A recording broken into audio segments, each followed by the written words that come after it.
what's up, guys? I'm Raul Hernandez here. I'm with Danino Capital.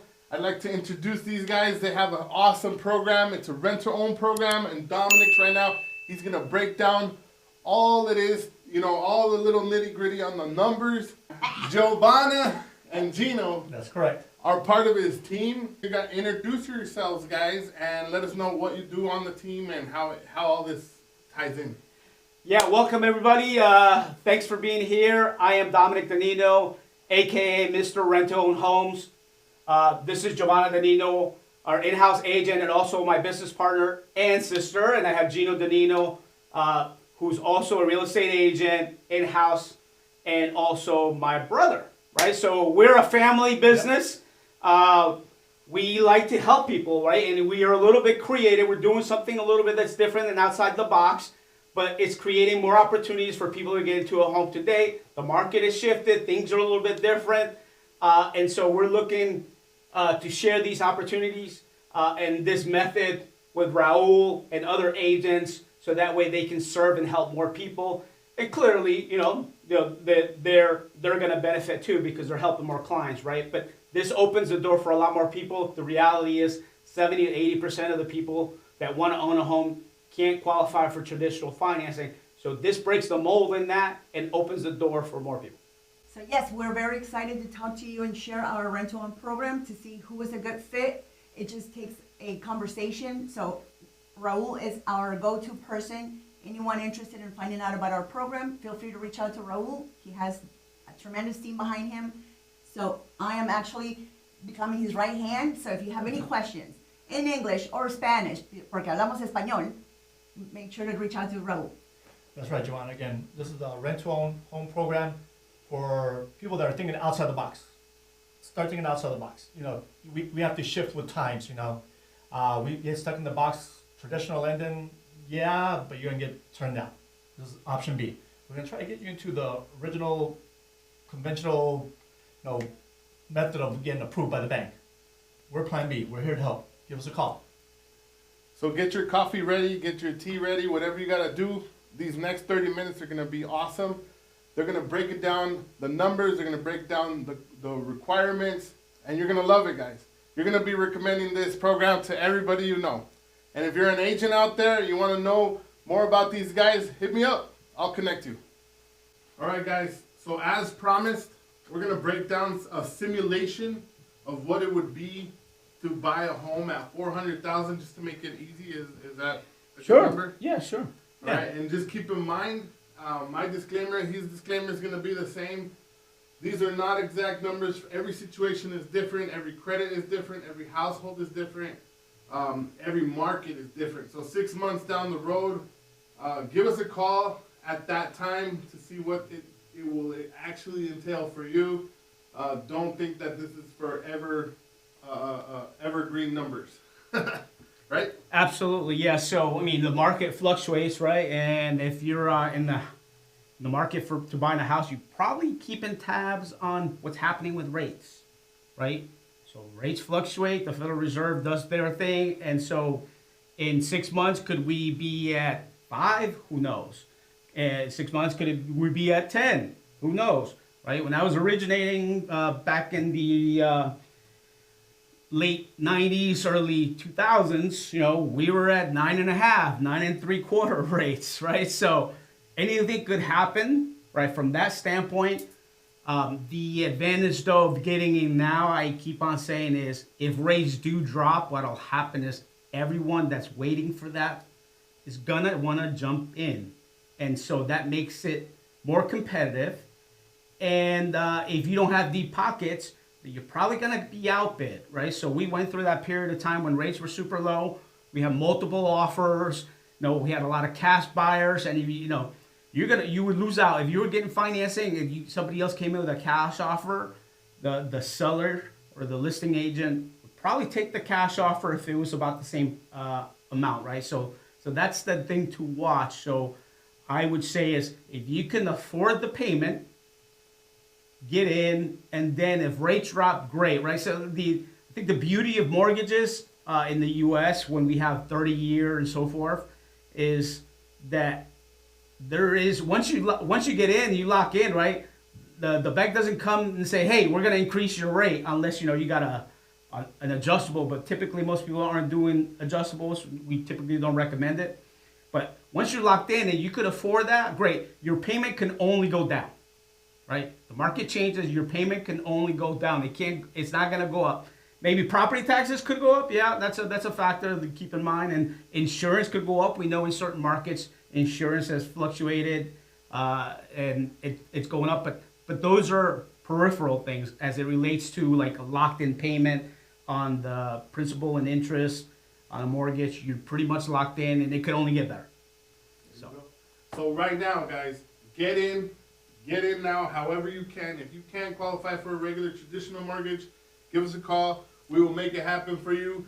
On a home that's $400,000, you're basically locking in your price. And you're helping yourself out to not have to chase the market in the future, where it could, that same home can actually become like $450,000, $475,000, even $500,000.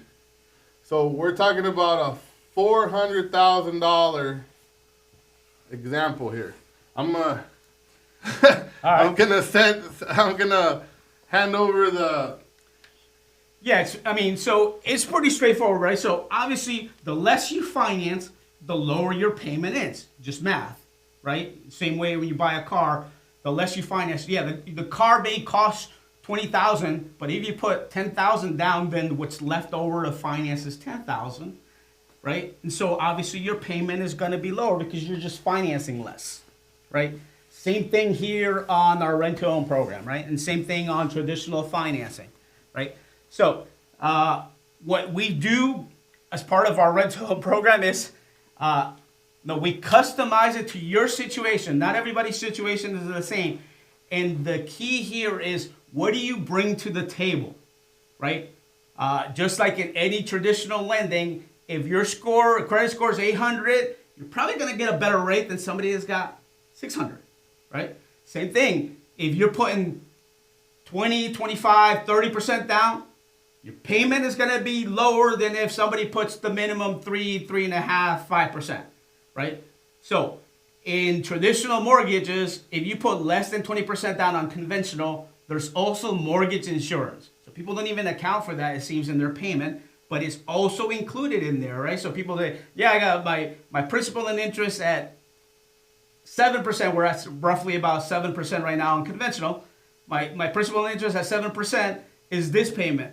And then you have the taxes, and then you have the variable of insurance as well, right? So we don't control the insurance, we don't control the taxes, right? Because it depends on where your property is located and the insurance company that you use, right? We don't force anybody to pick our insurance company. You pick your insurance company, and that's for you to shop, right? So some insurance companies may be a little bit cheaper. So those are some variables. So give yourself some leeway when you're thinking about payment, right? Taxes and insurance are going to vary location and who your agent is.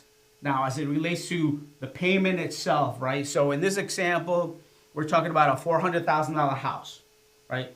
So the minimum for our rent-to-own program is 10% down, right? And part of my chicken scratch, and then there's a 2.5% acquisition. So think of it as your closing costs, right? You have closing costs when you buy a house because the title company's doing work, an appraiser's doing work, right? There's recording with the county. Somebody's got to make sure that you're getting correct title. That meaning the seller is the rightful owner to be able to sell you the house. So that's why title companies do the insurance, right? So these are factors, right? So think of it that way. Acquisition. So we just call it an acquisition fee, a flat fee, right? So, does that make sense so far? Yeah.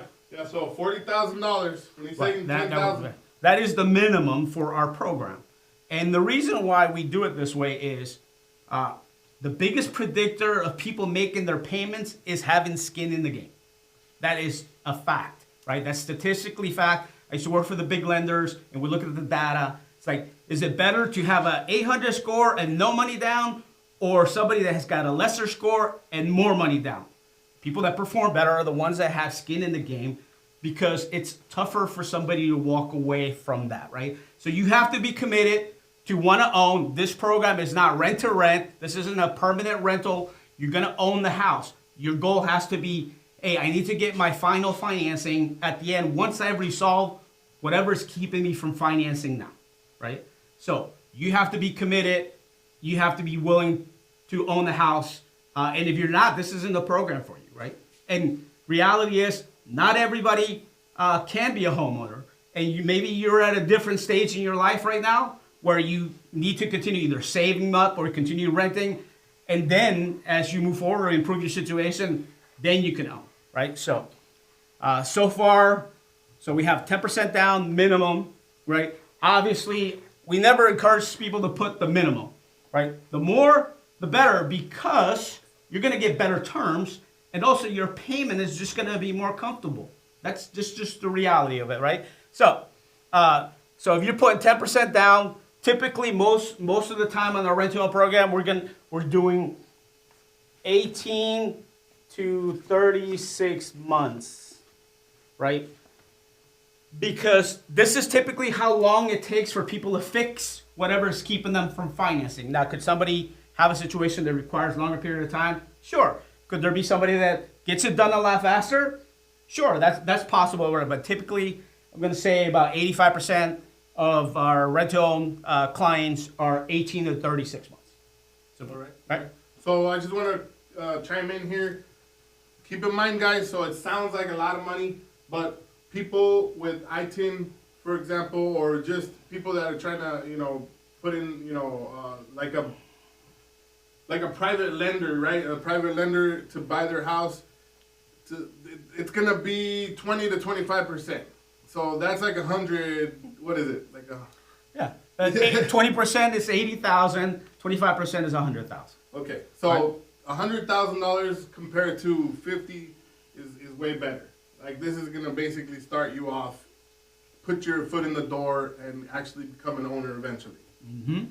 Now here's the thing, right? I tell people, listen, you got to bring. There's typically three things you got to bring to the table. It's credit, money, as it relates to down payment, or income, high income, stable income, verifiable income, right? Typically for traditional financing, you're going to need at least 2 to 3 and potentially you could qualify for traditional financing. Problem is, you may have one but may not have the other 2, right? So if that's your situation, then you're probably not going to qualify for traditional financing, but this becomes a solution. And one of the reasons why people don't qualify for traditional financing is a lot, as Raul mentioned, right? A lot of self-employed people, a lot of business owners, a lot of entrepreneurs. We have a new, the gig economy these days, right? People are doing side hustles, getting paid 1099. Maybe they have a taco stand, or they're delivering food. They're doing Uber. So we have all these things going on, right? Barbers. Yeah. So I mean, the old traditional way that banks looked at people when they were getting financing was, hey, you work at a factory, you work 9 to 5, you make $20 an hour, you work 40 hours a week, and then that's kind of inside the box. And most of the time, they're going to stay in there. There are a few programs that'll kind of look a little bit outside of that, but generally, they want to stay in that. Conventional and FHA want you to be in that box, right? Unless you've been reporting your self-employment income for at least 2 years and can document it. Well, your CPA usually is telling you, hey, let's write off as much as possible so we're paying the least amount of taxes. So somebody that has a business, let's say a construction business or so forth, they're bringing in a revenue of $1 million, but they write off $1 million. Well, that doesn't help you when it comes to lending. When it comes to borrowing money, the banks see you as broke on paper, right? You're broke, basically, because the banks will give you credit for what you net, not what you gross. That makes sense? So, those are the type of people that are going majority of our clients are going to fit into that box. Self-employed is like, you know what? I went to apply. The bank told me no because of my taxes or the way that I'm tracking it, or maybe I'm still working or learning how to document my income, right? So it's on the bank statements. Maybe you're getting paid through PayPal, Zelle, Cash App. You got all these ways that people get paid now, right? So most people are like, okay, well, they went into my personal account. They didn't go to my business account. No, I don't have a separate business account. So a little bit trickier to kind of document what really your source of income is. So most banks are like shy away from that because that's not what they want, right? So this opens the door for you to get into a house now while you're fixing that, right? Because most people don't find out that, hey, I don't qualify until the day they go apply, right? But you have the money, you have it saved up, and I'm ready to go, and then the bank says no because they don't like go by my bank statements or all the transactions that I got going on. So this opens the door for you to still get into a home today. But we're just going to bridge the timeline until you can get that resolved, right? Typically, like I said, 18 to 36 months. All right, so in this example, typically we're gonna sell you the property at roughly about 10% than what we pay for, right? So in this example, the sale price in 2 years is gonna be $440. But you gave us 40,000 down, right? So we got 40,000. So what you're gonna end up financing once you get your own financing is what you paid for, right? What you paid for. Pretty straightforward, right? So now we just take what your payment is gonna be is, what we wanna look at is, we wanna put you in a situation to succeed. So we want to make sure that this payment that we're giving you now is going to be close to what your financing is going to look like, because I can't give you $1,000 payment on a $400,000 house when you get your financing. Your payment is going to be $3,500. That's not going to be good. Are we setting you up to succeed? No. Are you going to be comfortable? Can you? No. If we go ahead and do that, and you start going from $1,000 to $3,500. That's probably going to be a problem because you probably can't afford it if you haven't had a history. So we want to have a history of you making these kind of payments. So when you go to your bank or the lender, say, hey, here's the rental history that they've been paying rent-to-own homes. They're making the payments. We have a history. It's coming out of their checking account. We have the bank statements. We have the tracking history. And now when you get your financing, and if your payment is the same, they're going to say, okay, yeah, they can pay it, right? They've been paying it for at least 12 months. History, so that validates that you have the ability to pay. We always check your ability to repay. That is a definite factor. So our program is not, hey, I don't have a job, I don't have money. This is not it, right? You have to be able. Now, can we be flexible on the way that we look at your income, as I mentioned, because people have varying sources of income? Sure, right? But we got to get it all cleaned up. So that way, when it's time for you to get your financing, hey, you can submit the proper documents through your CPA, and we can refer you to people that know how to work with small business owners to get that all cleaned up. But beforehand, we're still going to review your information to find out, hey, currently right now, if you're renting, I mean, have you been evicted? Do you pay your rent on time? Well, if you're not paying your rent on time, that's a $1,500. How can we get you into a house that's a $2,500 payment, right?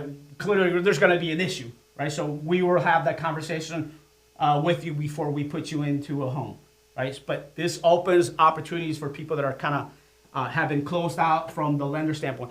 Now, as it relates to what your payment is going to look like, yeah. So your payment is probably going to look like. So I'm going to pull out my little calculator here on my phone, right? So roughly, what you're financing, you're probably looking at probably like $3,300 to $3,700.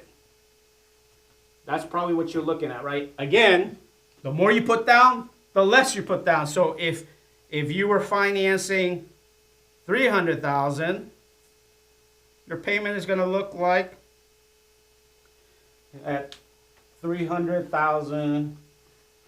Your payment is probably going to look like somewhere between $2,550 and $2,850. Okay. This here is to avoid. Oh wait, the camera is not showing it. This here is to avoid the higher payment in the future. So absolutely. Right now, yes, you're gonna be paying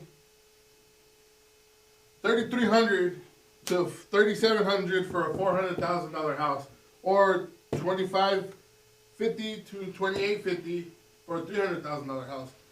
But at least you're not going to be paying it 3 years later for a $500,000 house, right? You saved yourself $100,000. Yeah, absolutely. Well, there's two things that we want to incentivize you to complete the process and clean up what's keeping you from getting financing. And typically what will happen is by the time you get traditional financing, either conventional FHA, if you're qualified for conventional, this payment is going to drop.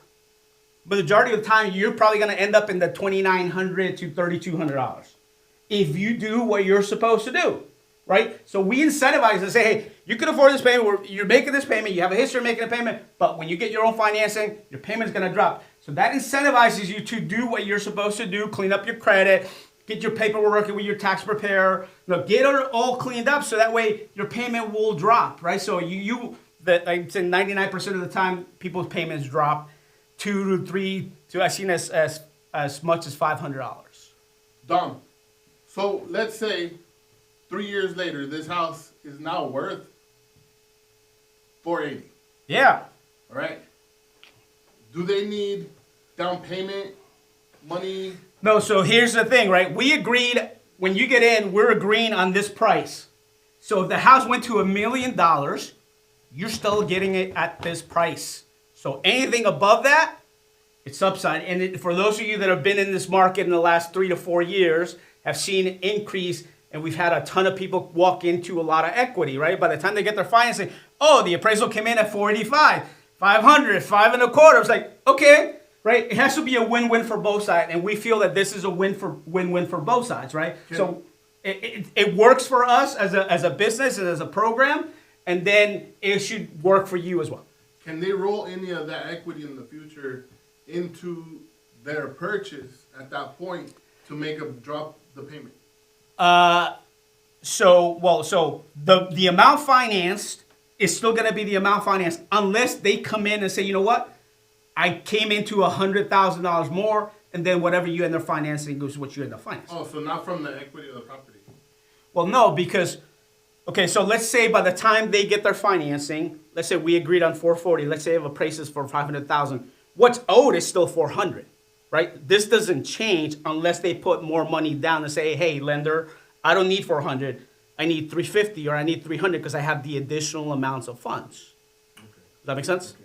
Yeah. So it's the amount financed. It's not a refi. It's a new purchase. Yeah, it's a new purchase, but they're getting the equity with it, right? So yeah, so you close at 440, but the appraisal came in at 500. Well, okay, now that you're in it, what do you have? You have $100,000 of equity, right? Yeah. You don't get it in cash. They don't give it to you in the money. It's in the house. Now you can do whatever you want from that standpoint. Either get a home equity loan or if you sell it, okay, well I capture it, right? We don't capture equity until we sell, right? So it's not money back. Or they can purchase it at what they agreed to purchase it for. Yep.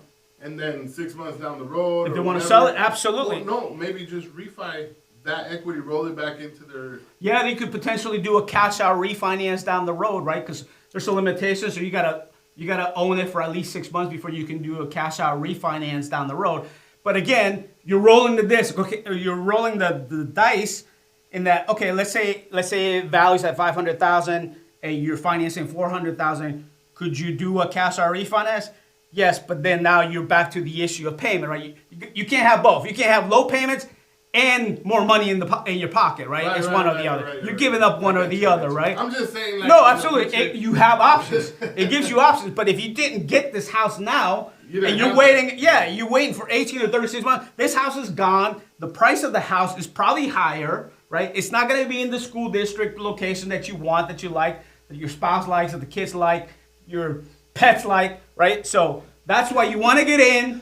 You want to get in now and lock it in. That's the beauty of this program. And it's not like we have 3 houses and say, hey, pick one of our 3 ugly houses and that's all we got in inventory, right? You get to pick that house, right? That's the beauty of it. You get to pick it. So later down the road, say, well, no, if it was the other programs, which I know there's some people out there that do those kind of programs, they got the ugly house programs. Like, if they give you one of those ugly houses, I mean, could you theoretically call and say, hey, you gave me this crummy house, I don't want it, it's falling apart. All of our houses are retail ready, they're on the MLS, they have to pass inspection, they have to appraise. So we don't put anybody in ugly houses, and there's an issue with the inspection, we counsel you not to move forward, and we won't even buy it anyways, right? So we don't do ugly houses. All right.